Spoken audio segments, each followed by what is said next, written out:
Selamat sejahtera dan selamat sepupu. Today's topic is a fun one. Is Malaysia a hellhole?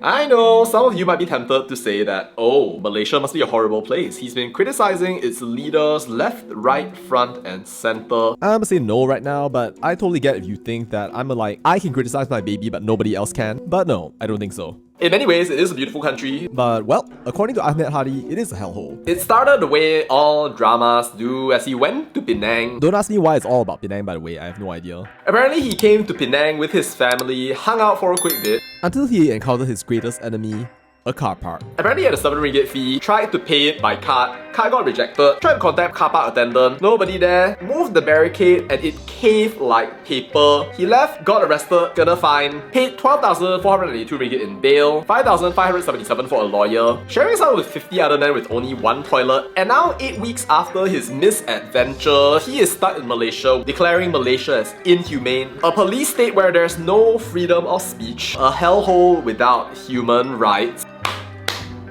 But seriously, even reading this story, I have so many questions. See, for one thing, right, we're clearly only hearing one side of the story, which this guy is telling, somehow trying to paint a horrible picture of Malaysia. If anyone's lived in Malaysia or experienced Malaysia for like a meaningful amount of time, you would know that it seems like a hellhole because there's a ton of politicking, a couple of crazy racist people, and people are fighting left, right, front, and center, but those are the minority. Basically, people like these do not represent Malaysia. Wherever it is that you go, Malaysia is not a hellhole, it is not a police state. If you don't believe me, like, literally just come down to Malaysia, experience it for yourself rather than relying on people's recycled thoughts, and know that people visit this country in the millions, more than any other country in Southeast Asia. People are nice, no matter whether you're Chinese, Malay, Indian, or Dan Lain Lain. Food is amazing. Like, actually amazing to the point of people having cult favorites, everything under the sun for every single palate, by the way. Oh, and second of all, if freedom of speech didn't exist, do you think that I would be here right now? Huh? No, right?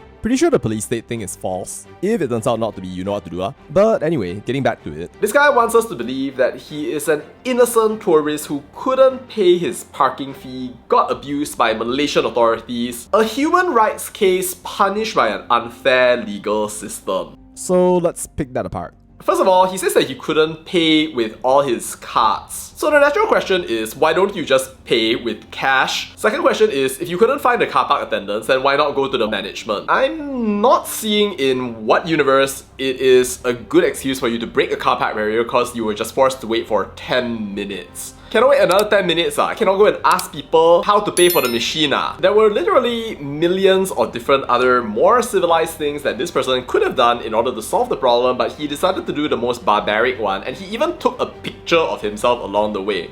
What do you think this is? A picture for the holiday album? Like, hello? Common sense, right? Unless you're going to break and run, which I'm pretty sure is illegal in the UK too. Thank God the CCTV was working, and thank God they actually went and caught you, because it shows that they are actually doing their job.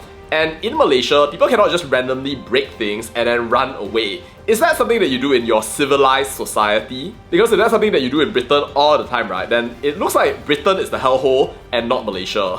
Considering your countrymen seem not to agree though, I suppose it is just you who is the barbarian, while the rest of us live in a civilized world. Even if you're gonna say that you pull out the barricade and it caved like paper, there's no way to check whether what you said is actually true. We have no idea what you actually did, and the same thing goes with the arrest. According to Mr. Ahmed, the whole thing was ridiculous from the start. I was willing to pay, but they couldn't take the money and wouldn't let me out. I thought we'd sorted everything out, but I still don't have my passport or any idea of when I'll get it back. Boo-hoo-hoo-hoo. Sounds horrible, right? But if you think about it, imagine if this story didn't actually happen. Now, would that be good or bad? Think about it. He said that he offered to pay, but they wouldn't take his money. Instead, he went through a whole full-on legal process where he was subjected to a rule of law that is very much working. For a vandalism charge and for trying to cross a barricade just because you didn't have cash, I think it's pretty fair to remand you. And in fact, the fact that you got arrested rather than getting away with it,